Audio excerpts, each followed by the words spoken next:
അസ്സലാമു അലൈക്കും വറഹ്മത്തുള്ളാഹി തആല വബറകാതുഹു.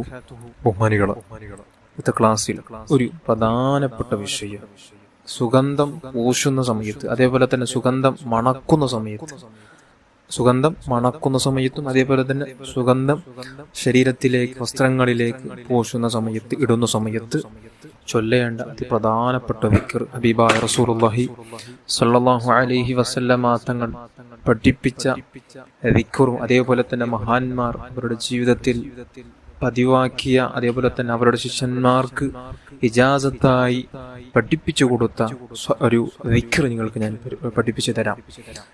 ഈ ഒരു ദിക്ർ സുഗന്ധം പൂശുന്ന സമയത്ത് ചൊല്ലിയാൽ അദ്ദേഹത്തിന്റെ കഴിഞ്ഞുപോയ പാവങ്ങളും അതേപോലെ തന്നെ വരാനിരിക്കുന്ന ദോഷങ്ങളും അല്ലാഹു തആല പുറത്തു കൊടുക്കും. കഴിഞ്ഞുപോയ പാവങ്ങളും വരാനുള്ള ദോഷങ്ങളടക്കം അല്ലാഹു തആല പുറത്തു കൊടുക്കുമെന്ന് മഹാന്മാർ നമുക്ക് പഠിപ്പിച്ച, മുത്തായത്തങ്ങളും അവിടുന്ന് പഠിപ്പിച്ച ഒരു അത്ഭുത ദിക്റാണ് ഈ ദിക്ർ. ഏതാണ് ആ ദിക്ർ? അല്ലാഹുമ്മ കമാ അൻഅംത ഫസിദ് വലാ ഐഷ ഇല്ലാ ഐഷുൽ ആഖിറ. ഈ ഒരു ദിക്ർ ചൊല്ലിയാൽ അദ്ദേഹത്തിന്റെ പാവങ്ങൾ അല്ലാഹു തആല സർവ്വതും മായ്ച്ചു കൊടുക്കും. അതിനർത്ഥം എന്താണ്?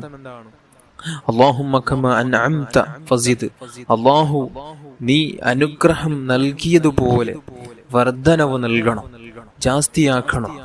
വലാ ഐഷ ഇല്ലാ ഐഷുൽ ആഖിറ, പരലോകത്തെ ജീവിതമല്ലാത്ത ഒരു ജീവിതം ഇല്ല എന്നർത്ഥം വരുന്ന ഈ ഒരു ദിക്ർ നിങ്ങൾ പതിവാക്കണം. അല്ലാഹു ഭാഗ്യം തരട്ടെ. ധാരാളം ദിക്റുകൾ, ഒരുപാട് മഹത്വമുള്ള ദിക്റുകൾ പഠിച്ച് ജീവിതത്തെ ധന്യപ്പെടുത്താൻ അല്ലാഹു നമുക്ക് ഭാഗ്യം തരട്ടെ.